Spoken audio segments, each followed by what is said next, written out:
Man, did Mutant First Strike fail to deliver on its hype?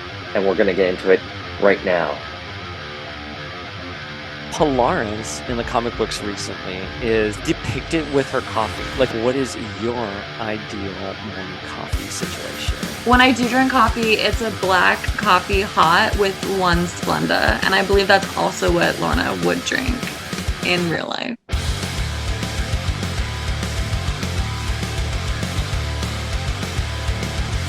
A Daddy Cable. Daddy Cable. I would love that. I would love it.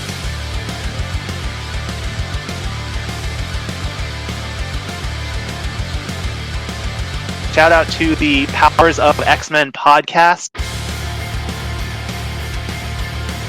Hottest writers at Marvel Comics right now.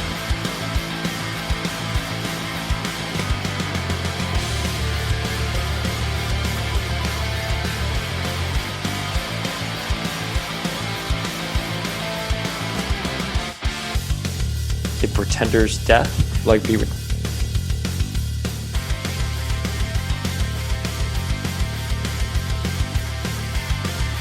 Right, familia, Power of X-Men, we're with. Do you love Power of X-Men? I love Power of X-Men. Of course I do. Do I? Yes, I do. Boom! What's up, familia? Dayspring here to discuss Mutant First Strike by Steve Orlando and Valentina Pinti. And I got to tell you, I think all of us were so excited for this when we first saw this image hit the internet. I mean, everyone just stood still. I mean, the red, the white, the blue uniforms, the entire team here, Storm, Penance, Tempo, Iceman, Gene, Bishop. I mean, among many others. And we were just like, oh my God, is this going to be a new team? How can there be a new team if we have the Hellfire Gala happening in July and then Fall of X? We know something big is supposed to happen at the Hellfire Gala, but maybe it's not if they're introducing this new team. Well, it was a one-shot. And not only was it a one-shot, but it is also lumped into this umbrella called X-Men Before the Fall, which when I downloaded this issue on Comixology this morning, I mean, I may have had a little to drink at the airport bar this morning, but when I downloaded it, I couldn't find it in my Comixology, queue because it was under Sons of X, which is X-Men Before the Fall. Anyways, that's neither here nor there. I actually didn't know who the writer was until I was done reading the book. And as I was reading through it, I was like, oh, I wonder who the writer is here. I bet it's Steve Orlando. Steve Orlando has such a unique fingerprint with his writing. That's one of the first things I learned in my MFA program. You can spot people's writing. It's kind of like a DNA. It's like a fingerprint. And this to me was so Steve Orlando because you have characters from all walks of the X-Men universe with their own complicated lore, their own powers, some quirky, some very nuanced, coming together on a small town in New Hampshire. And Steve Orlando is the master of being able to interweave all of these different characters and make it seem organic. Similarly, Pinti, the art was absolutely beautiful. I just want to see Pinti on all the books. I want her to draw everything going forward. It's just so gorgeous. Again, the hype was real for this book because of the art. It is beautiful art. Everyone should check it out for the art. That being said, though, I don't really understand the point of this story. I mean, the Bloom sends a genetically engineered mutant to blow up a town in New Hampshire, and their end game is just to get bad press for the mutants. And it just baffles me. There was no real purpose for the story other than to set something up like that, like some ill will towards the mutants. The mutant metaphor is in full bloom here with the Watchdogs. There are a bunch of white dudes in American flags who truly believe the Krakoans are evil beings. And, Jean scans her mind and she's like, you truly do believe all the hate you're spewing. And she's shocked by it. It felt a little too on the nose with, the allegories happening today. I've mentioned this on the podcast. It does baffle me when people are like, oh, I don't like my comics to be political. And today I will argue, well, the X-Men have always sort of been the loophole for that. The X-Men have always been very political. But I think they've been political in very imaginative ways that have been, you know, sort of marching to the beat of their own drum, as opposed to just being a direct lift on what happens in today's world. And it's not that I don't like that kind of commentary in my, in my media. I just think that we're living in an age now where everything is hyper politicized. And when I'm reading an issue like this, I don't know what I was expecting, to be honest. I went in on this blind. So if there were preview pages or synopsis that went out there, I just didn't read it. But I just saw this and I was like, this is going to be a fun book. I'm going to enjoy this book so much. It's going to be so much fun. And unfortunately, I just feel like it was a little too in your face on things. And also, I feel like, what was the entire point of it? Because the X-Men we saw at the Hellfire Gala 2 years ago were able to terraform Mars in a matter of hours. You know what? In front of the entire world to see. They literally revived a dead planet. So a town being blown up, yeah, you have people and houses you have to save or rebuild, but you revived a dead planet that's been dead for thousands upon thousands of years or millenniums. I don't know our history of Mars, but Mars is a dead planet, and they were able to revive it overnight. A small town in New Hampshire. I'm sure, you just get Tempo there to just wave her hand, or Jean just to be like boom right there. I everything just seemed a little too easy, right? It's like Iceman is going to do ice clones of himself, and he's going to put his accounting degree for good work in case there's any paperwork that needs to be done with the government. And Jean can just read everyone's mind and reassemble, all the houses, and renovations are on her. It just seems a little too, I don't know. It depends on what you want out of your X-Men, to be honest with you. Do you want them to be more fantasy based, or do you want them to be a bit more, like sci-fi, right? Sci-fi being that you're using, real world elements, and there are certain limitations to the powers you're using because you're establishing rules, or you're just doing fantasy, which is, more like Lord of the Rings, like magic. It doesn't need to be mutant powers. It can just be magic, for lack of a better term here. It really disappointed me, because I feel like the issue just it caused a problem, and then it knew how to solve the problem, and it just took its sweet time.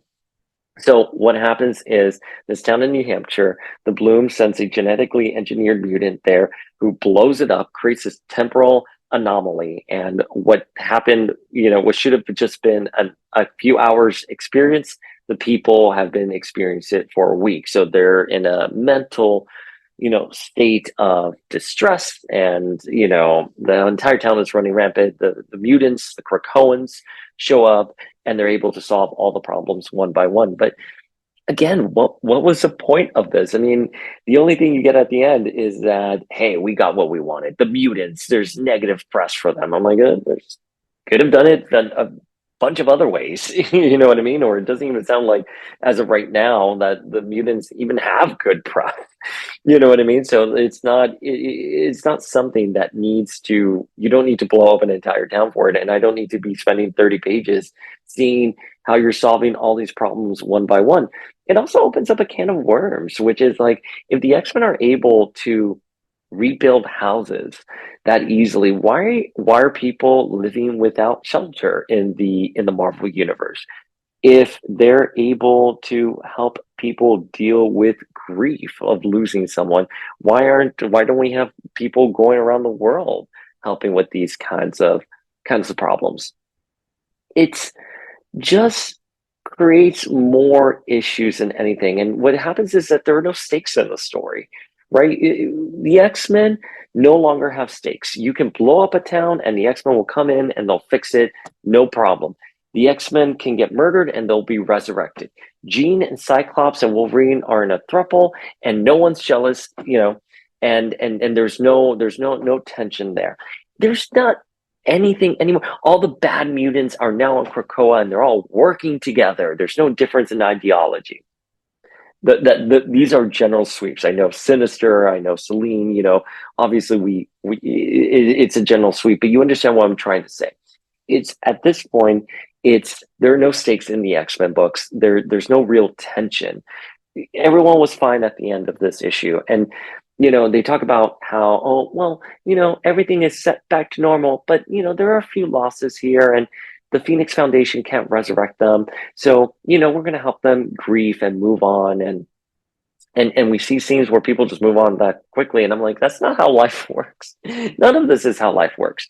So, it boils down to, how do you want your X books, right? And I don't want to take this away from people who are enjoying the X books right now, because I did at NGL, and I got predominantly a lot of people being like, oh, I'm not enjoying the X books right now. I'm not vibing with the weeklies. And then someone else said, like, hey, I'm really enjoying it. And just because some other person isn't, doesn't mean it has to be ruined for me. To which I say, if you love this issue, there is a lot to love. Again, I think Steve Orlando is a very capable writer, takes very complicated X-Men lore and is able to stream it in a story, and it feels organic, natural. The art, Pinty, beautiful, one of the best breakout stars in the Krakoan age. I love this. If I can use this background in my everyday life, I would. If I had walls in my home down in Florida, I would have a mural of this.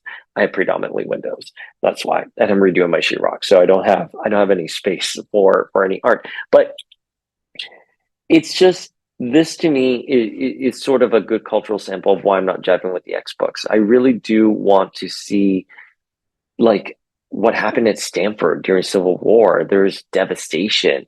You know what I mean? There is loss. There is like something looming in the air.